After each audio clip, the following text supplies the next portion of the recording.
नमस्कार। देशोन्नति में मैं ऐश्वर्या शिंदे आपका स्वागत करती हूँ। आप देख रहे हैं देशोन्नति का खास कार्यक्रम कला संवाद। इस कार्यक्रम में हम रंगमंच, गायन, वादन, नृत्य और सिनेमा के क्षेत्र के जाने माने कलाकारों से मिलते हैं, उनसे बातचीत करते हैं और उनके अनुभवों से कुछ बातें आप दर्शकों तक पहुंचाने की कोशिश करते हैं। आज हमारे साथ एक ऐसी हस्ती मौजूद है जो नाट्य क्षेत्र में कई सालों से अपनी सेवा दे रही है, जिन्हें हाल ही में संगीत नाटक अकादमी युवा पुरस्कार से नवाजा गया है और जिन्हें उस्ताद बिस्मिल्लाह खां युवा पुरस्कार 2023 से भी सम्मानित किया है। कला जगत का ये प्रतिष्ठित पुरस्कार रंगमंच के उनके उत्कृष्ट एवं सराहनीय योगदान के लिए राष्ट्रपति श्रीमती द्रौपदी मुर्मू द्वारा प्रदान किया जाने वाला है। मैं स्वागत करती हूँ प्रसिद्ध नाट्य अभिनेत्री, निर्देशक और निर्माता प्रियंका ठाकुर जी का। नमस्ते मैम। नमस्ते ऐश्वर्या। आपका बहुत बहुत स्वागत है हमारे स्टूडियो में। सबसे पहले तो हमें आपके बचपन के बारे में जानना है। बचपन तो बहुत नोटोरियस था और जैसे कि हर बच्चे का रहता है, और बचपन ये कह सकते हैं कि रंगमंच की यात्रा में ही गया, क्योंकि मैं 13 या 14 साल की उम्र से रंगमंच के क्षेत्र में आ गई थी। और सच में यात्रा अगर हम इसे कहें तो रंग क्षेत्र में, रंगमंच में कार्य करना है, ये मैंने कभी नहीं सोचा था।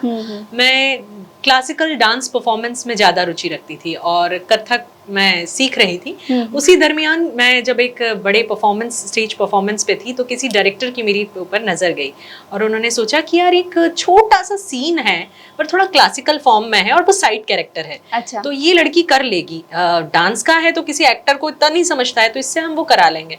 डायलॉग ज़्यादा नहीं है तो इसको पूछ के देखते हैं। तब मेरी मम्मी वहाँ थी तो उन्होंने मम्मी को पूछा तो मम्मी बोलती है हाँ हाँ ये कर लेगी।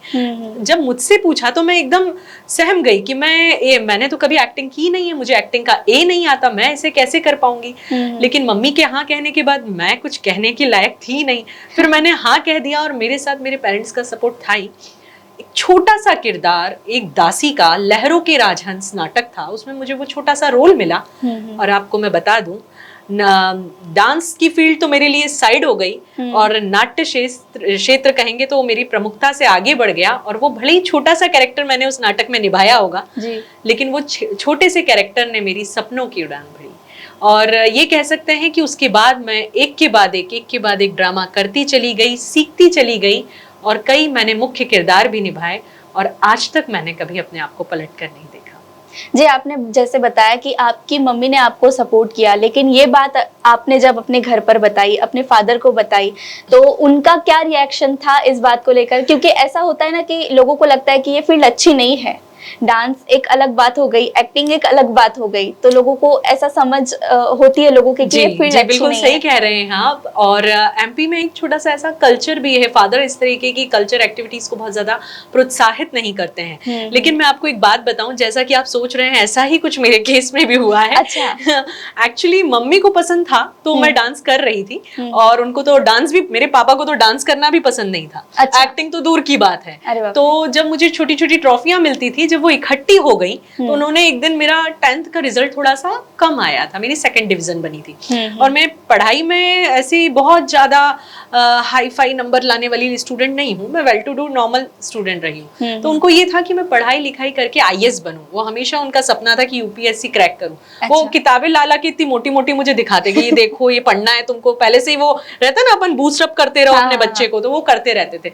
लेकिन मैं वो देखती थी, हंसती थी और वो इग्नोर कर देती थी। तो उन्होंने, मैं डांस का एक अवार्ड लेके आई, उन्होंने पूरी ट्रॉफियां उठा के कचरे में फेंक दी थी लिटरली। और उस दिन मैं बहुत दुखी हुई थी और मैंने उनको ये कहा भी कि पापा ऐसा मत करो, बट इट्स फाइन। कि उसके बाद हमारी यात्रा कंटिन्यू चलती रही और पापा को वो ना तो एक्टिंग करना पसंद था, ना डायरेक्शन, ना कोई क्षेत्र का कोई भी एक जो भी फील्ड है, उन्हें कुछ भी पसंद नहीं आता था।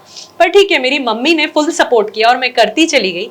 पर जिस दिन मेरा अखबारों में, मतलब जिस तरीके से नाम आना चालू हो गया कि ये नाटक में ये किरदार निभाया, ये निभाया है, जिस तरीके से, तो वो काफी उन्होंने अप्रिशिएट किया और उन्हें लगा कि ये लड़की कुछ कर रही है। मतलब उन्होंने आखिर में उन्होंने एक्सेप्ट कर लिया। जी, आप जैसे भोपाल से बिलोंग करती है और अभी आप नागपुर में भी उतने ही अच्छी तरीके से काम कर रही है, आपका इतना बड़ा नाम हो चुका है, तो भोपाल से नागपुर की जर्नी कैसी रही? आप भोपाल से नागपुर कैसे आए? हाँ, भोपाल से नागपुर तो शादी हो गई मेरी नागपुर में, तो मैं महाराष्ट्र शिफ्ट हो गई।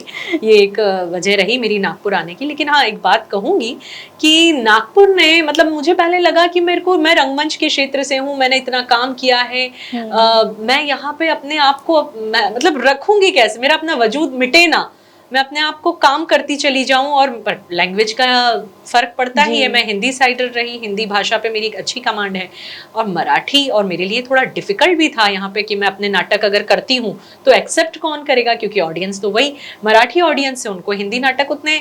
लेकिन एक खास बात रही है हमारे नागपुर की कि सीपीएन बेरार की ये राजधानी होने के नाते यहाँ पे आधे लोग हिंदी साइडर्स हैं, और जो मराठी हैं वो भी हिंदी बोलते हैं, पसंद करते हैं। पुणे जैसा कल्चर नहीं है कि आपने एकदम टोटली मराठी ये है। अगर मैं पुणे गई रहती तो शायद ही मुझे कोई एक्सेप्ट करता था। लेकिन हाँ, मैं प्राउड फील करती हूँ कि मैं नागपुर की बहू हूँ। मैं भोपाल से नागपुर आई और नागपुर के लोगों ने मुझे बहुत जल्दी एक्सेप्ट कर लिया। जैसे कि लगता था कि बहुत समय लग जाएगा, मुझे एक्सेप्ट नहीं करेंगे। मेरा पहला नाटक रोटी वाली गली हुआ था, उसको महाराष्ट्र राज्य हिंदी नाट्य स्पर्धा में प्रथम पुरस्कार मिला, और वो ही मेरा ड्रास्टिक मेरी लाइफ में एक चेंज आ गया था कि ये मेरे लिए चैलेंज भी था कि वो नाटक अगर सक्सेस नहीं होता था तो मैं अपने घर पे क्या मुंह दिखाती थी कि बहुत करना है नाटक पर कुछ। पर उस दिन मुझे एस्टेब्लिश जो मुझे नागपुर ने दिया, प्रेम दिया, उससे आज मैं इतना कार्य कर पा रही हूँ, और मैंने पीछे मुड़ के नहीं देखा। सबने मुझे बहुत प्रेम से एक्सेप्ट किया। जी, आपने जैसे बताया कि आपको आपके मायके से तो फुल सपोर्ट मिल ही गया था, लेकिन आप भोपाल से नागपुर आई, फिर नागपुर में आपके ससुराल वालों ने भी आपको उतना ही सपोर्ट फुल फ्लेज्ड, मतलब ये कहेंगे कि पूरी तरीके से उन लोगों ने मुझे सपोर्ट किया। मेरी सासू माँ का सबसे बड़ा अहम रोल है इसमें, क्योंकि उनको ऐसा लगता था कि अगर लड़की में कला है तो उसको आप कितना भी बांध के रखोगे ना, वो रुकने वाली नहीं है। तो कला को बाहर अगर बाहर निकलेगी तो निखरेगी। तो ये बात सुन के मेरे हस्बैंड ने भी कहा कि आप काम करिए। उनको एक्टिंग करना बहुत ज्यादा पसंद नहीं है, तो मैं डायरेक्शन, प्रोडक्शन, बाकी का काम अपने क्षेत्र में कर रही हूँ। जी, अभी तक का आपका जो नाट्य प्रवास रहा है, तो नागपुर में आप के आने के बाद यहाँ पर आपके मार्गदर्शन में कितने नाट्य प्रयोग अब तक हो चुके हैं? कई नाट्य प्रयोग हो चुके हैं। जैसे मेरा पहला नाटक था रोटी वाली गली, मरता क्या ना करता, जो कि काफी हिट रहा। ये कॉमेडी प्ले है। ऐतिहासिक किरदारों पे मैंने एक जॉनर पकड़ा, मतलब मुझे ये लगा कि एक जॉनर में पकड़ लूं और उसी पे काम करूं, तो मैंने ऐतिहासिक पैट्रियोटिक कैरेक्टर किए जो अनसंग हीरोज होते हैं देश के, उनके ऊपर ही काम किया।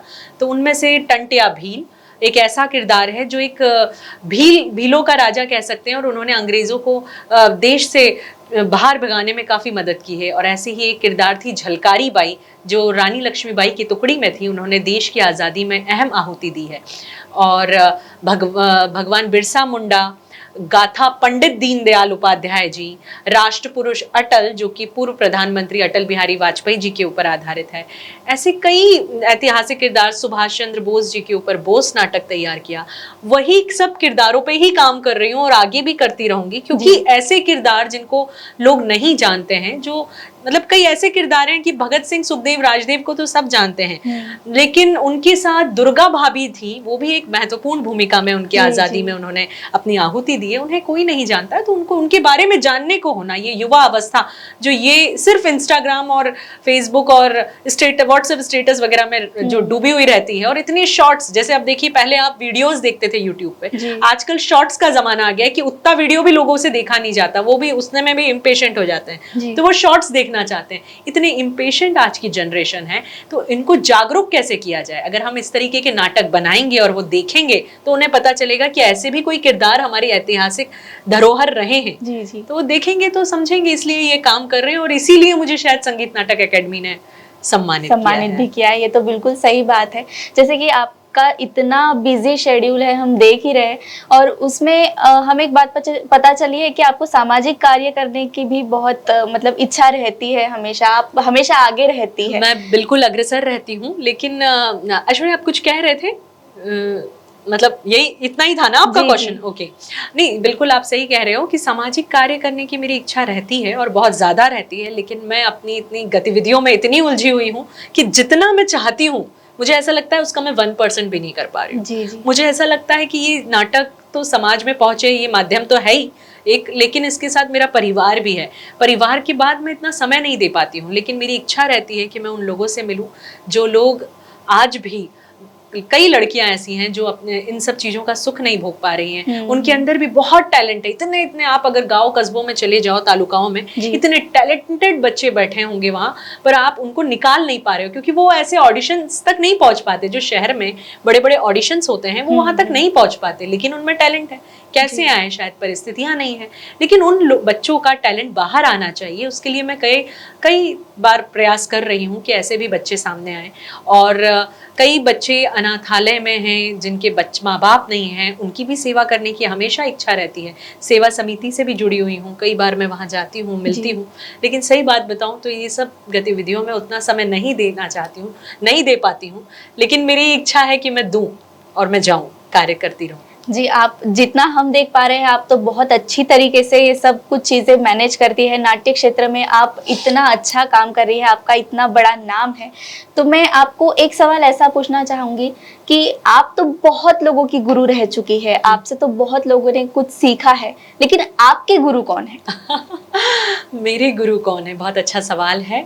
मैं पहली बार जब जिनके साथ काम के, जिनका मैं नाम बता रही थी ना, जिन्होंने मुझे देखा, वो मेरे बालेंद्र सिंह करके एक डायरेक्टर थे। उन्होंने कई फिल्मों में भी काम किया है। आपने देखा होगा दीपिका पादुकोण की पीकू आई थी, उसमें उन्होंने नौकर का किरदार, बड़ा अहम किरदार था, उन्होंने निभाया।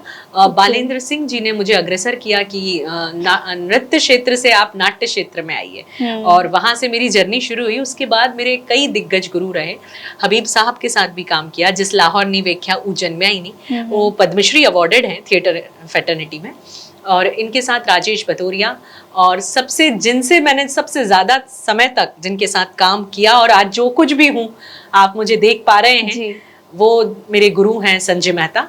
संजय मेहता जी, मैं उनके मतलब नक्शे कदम में चलने की कोशिश करती हूँ कि उनके हिसाब से कार्य करती रहूं। लेकिन वो काफी स्ट्रिक्ट थे, आज की जनरेशन के साथ वैसा नहीं पेश किया जा सकता, लेकिन हाँ, मैं उनको बहुत मानती हूँ।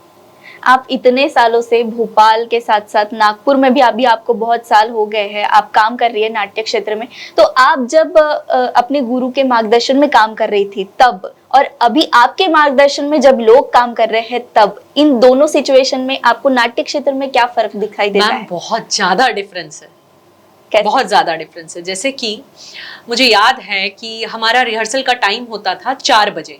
हमें पता होता था कि 4 बजे हमारे गुरु आ जाएंगे, तो हम 3:45 बजे लाइन से सबकी स्लीपर्स बाहर लगी हुई हैं, सिस्टमैटिक विद डिसिप्लिन, और हम अपने गुरु का इंतजार कर रहे हैं। जैसे ही उनकी गाड़ी दिख गई, मैट पे सब डिसिप्लिन में सिस्टमैटिक बैठ गए 3:45 बजे, और 4 बजे डॉट वो आ जाते थे। और जो बच्चा 4:05 पे आता था, वो खुद ब खुद देख लेता था गुरु अंदर है, और बाहर के बाहर बैठा रहता था, जब तक गुरु ये ना कहे कि तुम आज लेट क्यों आए, तो वो बताए वजह। उनकी इच्छा होगी तो गुरु अंदर बुलाएगा, नहीं तो नहीं। और उसके बाद जब हम कुछ कच्चा पक्का कर देते थे या हमारा परफॉर्मेंस बेकार हो जाता था, तो जो उनके हाथ में होता था वो फेंक देते थे वो पैर में। अच्छा। तो वो लग जाता था, तो हम उससे इतना डरते थे। वो ऐसे करके देख लेते थे तो हम डर जाते थे। ये हमारे गुरु थे। अब हम अपनी बात करते हैं। जब हम देखते हैं तो यहाँ तो 4 बजे की रिहर्सल है। सबसे ज्यादा नागपुर में मैंने जो देखा है वो लैक ऑफ टाइम, टाइम को लेके यहाँ कोई पंक्चुअल नहीं है। मतलब अगर आप देखेंगे, अगर कलाकार को 4 बजे बुलाएंगे तो 4:30-5 बजे तक आएगा। उसके बाद अगर उसको ये बोल देगा आज ये हो गया था, आज उसको एक्सीडेंट हो गया था, आज इसको लाना था, ये एक्सक्यूजेस उनके पास रोज के रहेंगे। पर ठीक है, ये जनरेशन ऐसा नहीं है कि ये नागपुर में ही है, या आप कहीं भी जाओ। अब आज ये डिफरेंस जो है, आप बोल रहे हो समय का डिफरेंस जो हम कह सकते हैं, ये ऐसा हो गया है कि इस वजह से अब टाइमिंग का कोई फ्लो नहीं रहा। गुरु और शिष्य की वो गुरु शिष्य परंपरा जिसे कहते हैं ना, वो अब देखने को नहीं मिलती, दूर दूर तक देखने को नहीं मिलती है। बच्चे बड़े इम्पेशेंट हो गए, उनको जल्दी सब कुछ करना है, उन्हें क्विक एक्टर बन जाना है। मतलब ये थिएटर ज्वाइन किया और यूं एक्टर बन जाए, मतलब उनको 1 मिनट। हम तो सालों सालों की तपस्या करके आज यहाँ तक पहुंचे, तो हमें ऐसा लगता है ये बच्चे जो क्विक जनरेशन है ना, फटाफट चाहिए सब, ये उनको तबाह कर रही है। और खास तौर से ये जो सोशल मीडिया है, इसमें ज्यादातर बच्चे गैजेट्स पे ही भरोसे रहते हैं, किताबें भी उसी में पढ़ लेते हैं। तो देखिए ना, आप किताबों की शॉर्टेज हो रही है। हम कहते थे साहित्य आप पढ़िए, आप जब खुद पढ़ेंगे हाथ में किताब लेके, तो उसकी बात और वजन दोनों होगा, आपकी भाषा में दिखेगा। अब आजकल सब ऑडियो बुक्स में है, तो किताबें भी नहीं बिक रही हैं, अगर किताबें पढ़ेंगे तो किताबें भी बिकेंगी। जी जी। जैसे अभी आप तो इतने बच्चों को सिखा रही है, लेकिन अभी के बच्चों को सही में नाट्य क्षेत्र का कुछ ज्ञान है क्या? जैसे हम देखते हैं कि गली गली में अधर है। अच्छा, दिख रही है कि ग्लास भरा है, मगर क्या पता भरा है कि नहीं। अच्छा, जैसे कि मतलब उनको लगता है हमें सब आ गया है, हम पूर्ण रूप से परिपक्व, over confidence, we can say over confidence बहुत है। मतलब वो घर से जब निकले हैं ना, आए नहीं अभी क्लास में, पहले ही ओवर कॉन्फिडेंस, हम तो बन गए एक्टर। मतलब मैं तो इतनी हाइट बता रही हूँ कि इतना ओवर कॉन्फिडेंस लेके निकलते हैं। मुझे ऐसा लगता है कि इन सब सिचुएशंस को ना हैंडल करने में भी अपने को शिष्य नहीं बदलेंगे, गुरु को उनके हिसाब से ढाल लेना है, ऐसा है। अच्छा। कि वही बच्चे हैं, उन्हीं को जैसा है समझाओ, निकालो। और जैसे ये गली गली में हम देखते हैं कि एक्टिंग क्लासेस लगाई जाती है, दिखते ही है हमें, और बहुत सारे लोग वहां पर जाकर सीखते भी है, तो इसका सच में कोई फायदा होता है या नहीं? देखिए, मुझे ऐसा लगता है कि अगर छोटी मोटी क्लासेस अगर गली गली में लग भी रही हैं, तो आप अगर लगाइए, बिल्कुल जाइए, आपको कम से कम बैठना और चलना और मूवमेंट्स तो सिखाई देगा वो, कितना भी बेकार गुरु क्यों ना हो, इतना तो आपको सिखाई देगा। लेकिन आप अगर सच में डेडिकेशन के साथ एक्टिंग में अपना करियर बनाना चाहते हैं, तो सबसे पहला फॉर्मूला ये है, मेक योरसेल्फ इन डिसिप्लिन। जब तक आप अपने जीवन में डिसिप्लिन नहीं लाएंगे, रोज कहते हैं ना, खुली आंखों से सपने देखते रहोगे तो सपने पूरे नहीं होते। कहते होंगे भैया खुली आंखों से सपने देखो, मुझे नहीं लगता पूरे। आप सुबह से उठो और दौड़ना शुरू कर दो, अपने सारे एम निकाल लो, गोल्स निकाल लो, रात में डिसाइड करो, और सुबह 6 बजे से उठ के अपने सारे जो भी गोल्स हैं उसको करते जाओ, मतलब भागते जाओ, अपनी मेहनत करते रहो, आपको सफलता जरूर मिलेगी।